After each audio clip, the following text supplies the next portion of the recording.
as they beat Leeds. What do we learn about Chelsea from this game? That they can go to the bench, clearly, again.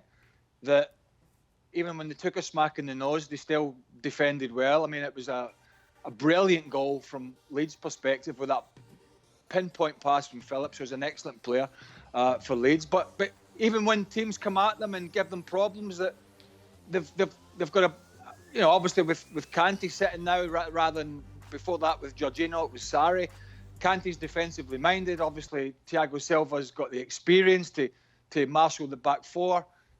They didn't keep the clean sheet that they've been keeping a lot recently, but they've just got so many attacking options. I mean, obviously the big call was that Stevie and I sort of laughed about was Abraham or Giroud. Giroud gets himself another goal, couple of decent headers. Werner misses an absolute sitter in the first half. So they did create chances against, and they were tested for long periods in this game. They were tested against a Leeds side who are not frightened of anybody. So it wasn't an easy game, but ultimately that quality and that pace and that final third, the ability in the final third to kill teams off came through. Is it $5, Stevie? Is that how much you owe? I'll never see it. Well, we're both right. I said Havertz would play, and he says Giroud would play. So we're both right.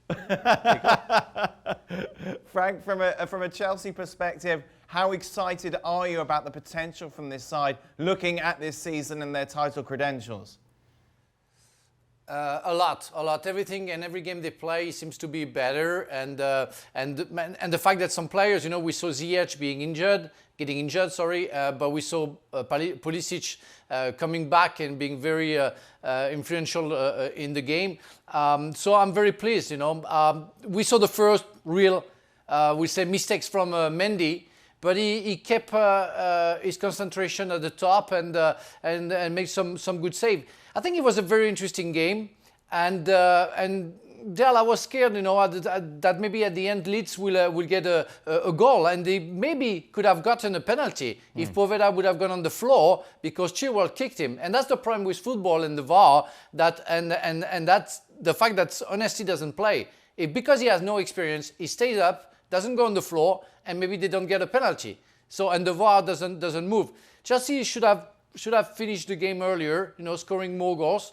But I'm pleased to see what I see with a team who goes forward. And I think and I think Craig mentioned that, one key of the game, and the fact that Leeds couldn't play the game they normally play, is because N'Golo Kante got the best of Calvin Phillips. That was a real fight in the middle of the park, and we saw less Phillips leading the game for Leeds than he normally does. And that's maybe a key of tonight's win for Chelsea.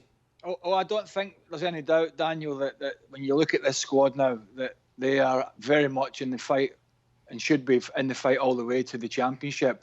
Look, particularly with the inconsistencies of others, particularly with the injuries at Liverpool, and I note the main one to Virgil van Dijk, that would be the key, which is going to be a long one.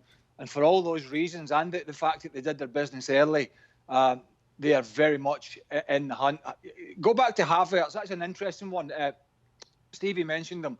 Quite clearly a superb talent, quite clearly a graceful player. But I'm just still think at the moment when you watch Chelsea, particularly in the Premier League when he plays, it's almost like you just want a little bit more urgency, a little bit more from him. It's like it's in there waiting to come out, and he was okay today, but I just felt at times it's like he just needs to speed the game up a little bit. And yeah, I didn't expect him to play today, but I just think there's so much more to come from Kai Havertz that hopefully we'll see that soon. Stevie, a word on that penalty. Do you think it was? Do you think if he goes down, VAR's properly going to look at it?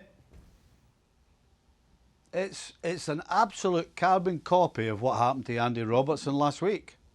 He goes to kick the ball, doesn't get any of it. The opposition, Pavada this time, nicks in front and gets kicked. But he doesn't go down, he stays on his feet, and he actually ends up, and Leeds end up getting punished by it. So, yeah, if he goes down, then It's a penalty kick all day long. Thanks so much for watching ESPN on YouTube. And for more sports highlights and analysis, be sure to download the ESPN app. And for premium content and live streaming, subscribe to ESPN Plus.